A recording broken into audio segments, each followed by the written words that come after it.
오늘 시편 37편 23절부터 마지막 40절까지는 어제 시편 37편 전반부에 이어서 의인과 악인을 대비해서 말씀해주고 이야기해주고 있습니다. 이 의인과 악인에게 공통된 표현 한 단어가 있으니 바로 길, 이 길에 대한 이야기입니다. 어제 말씀 5절을 제가 잠깐 한번 읽겠습니다. 내 길을 여호와께 맡기라. 그를 의지하면 그가 이루시고. 아멘. 37편에 시편 37편에 제가 한번 쭉 세봤더니 길이란 단어가 말이 총 3번 나오죠.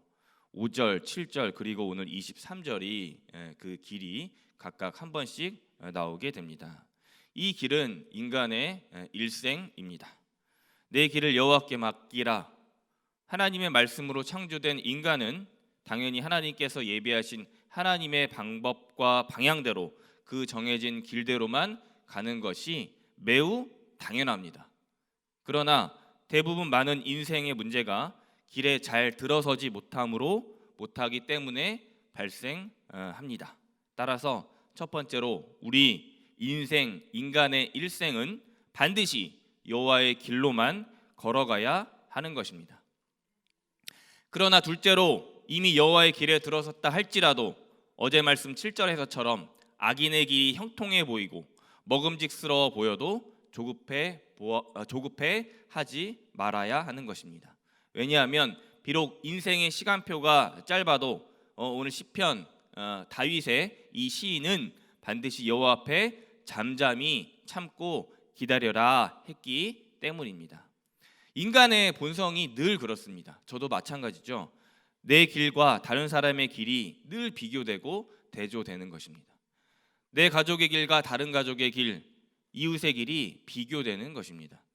그러나 시편 37편 7절의 말씀처럼 여호와 앞에 잠잠하게 참고 기다리는 자는 의인은 여호와의 길이 선한 형통의 길이구나.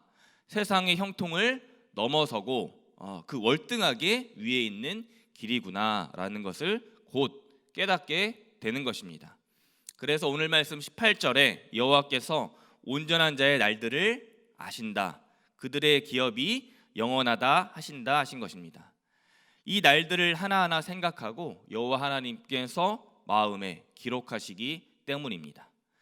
그러나 그럼에도 셋째로 여호와의 길에 들어섰다라고 온전하다라고 온전한 자의 인생을 살아간다라고 할지라도 24절 말씀에 우리 인생은 저와 여러분의 인생은 매일같이 넘어지고 마는 것입니다.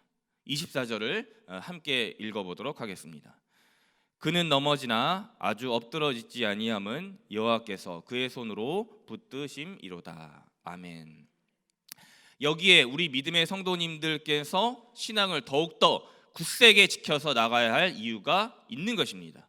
이 세상에 많은 의인과 악인이 있습니다.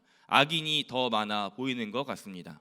설령 내가 의인의 길, 여호와의 선한 길, 그 길에 제대로 올라왔을지라도 의인으로 온전하게 살고자 하지만 인생의 시험과 문제와 고난 이런 것들이 나를 매일매일 넘어지게 하는 것입니다. 여호와의 길에 들어선다고 해도 매우 내 인생이 이렇게 막 날아다니고 이렇게 막 탄탄대로로 가는 것이 아니죠. 저도 그렇고 이 자리에 계신 성도님들도 그렇고 매일 삶이 어찌 그렇게 순탄하기만 하겠습니까? 인생이 고통의 연속이다. 거의 매일같이 넘어지게 되는 것입니다. 그것이 내가 여호와의 길에 올라왔다고 해도 말입니다. 그러나 24절 오늘 말씀 하반절에 넘어지나 어떻게 됩니까? 엎드려지기는 하지만 아주 엎드려지지는 않는다. 제가 이제 군대 시절에 영레펠이라는 훈련을 하게 됩니다. 해보신 분들도 이 자리에 많이 계실 거지만 절벽 또는 매우 높은 곳에서 밧줄을 허리에 묶고 하강하게 되는 것입니다. 굉장히 무섭고 또 떨리게 됩니다. 지금 하라고 하면 절대로 못할 것 같습니다.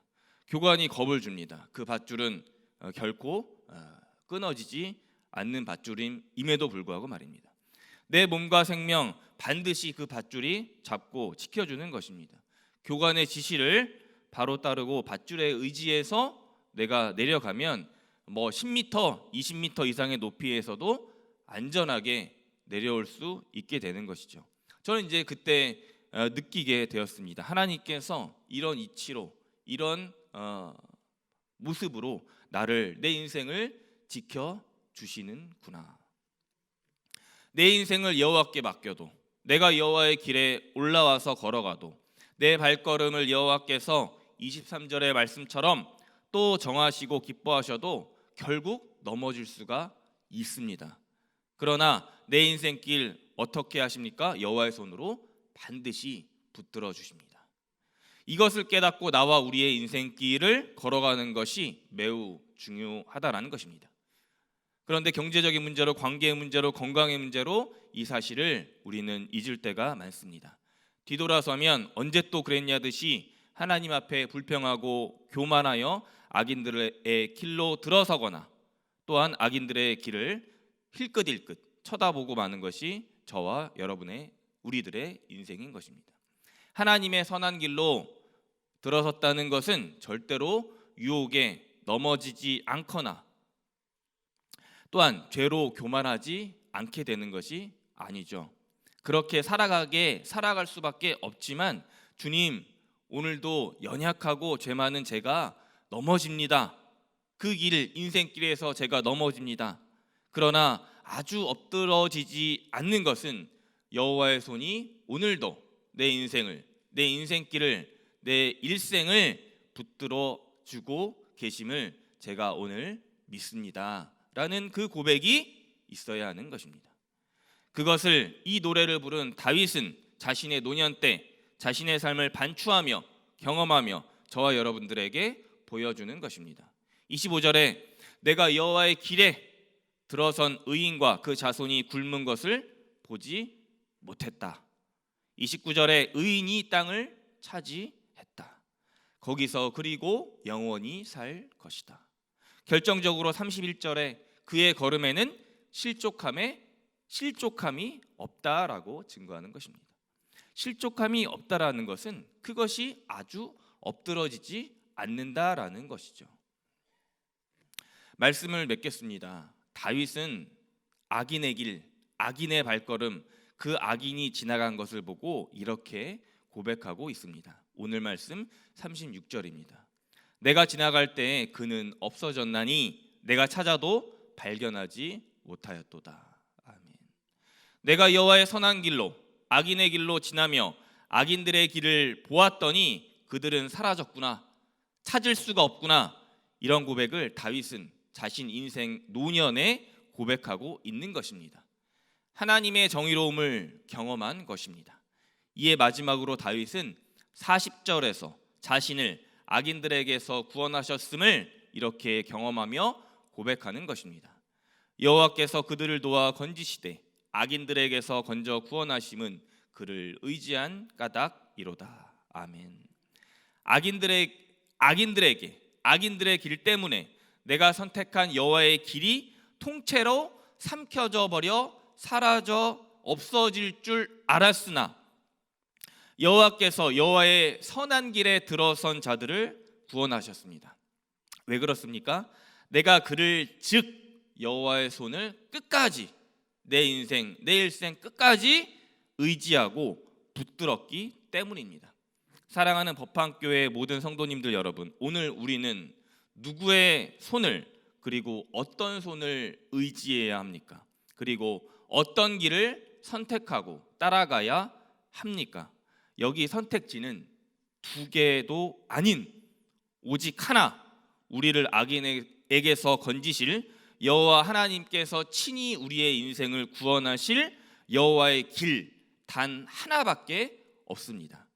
그 어떤 선택과 결과에도 넘어지지 않고 결코 걸려 쓰러져도 아주 엎드려지지 않을 것을 믿음의 눈으로 다시 깨닫고 오늘 이 삶을 살아가시기를 결단하고 달려가는 저와 여기 계신 모든 법한교회의 성도님들 되시길 주님의 이름으로 축원합니다. 아멘.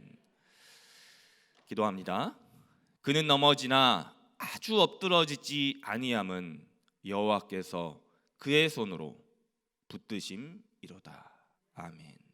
이 새벽, 이 아침 주님 말씀으로 저희의 심령을 일깨워 주시니 참으로 감사합니다.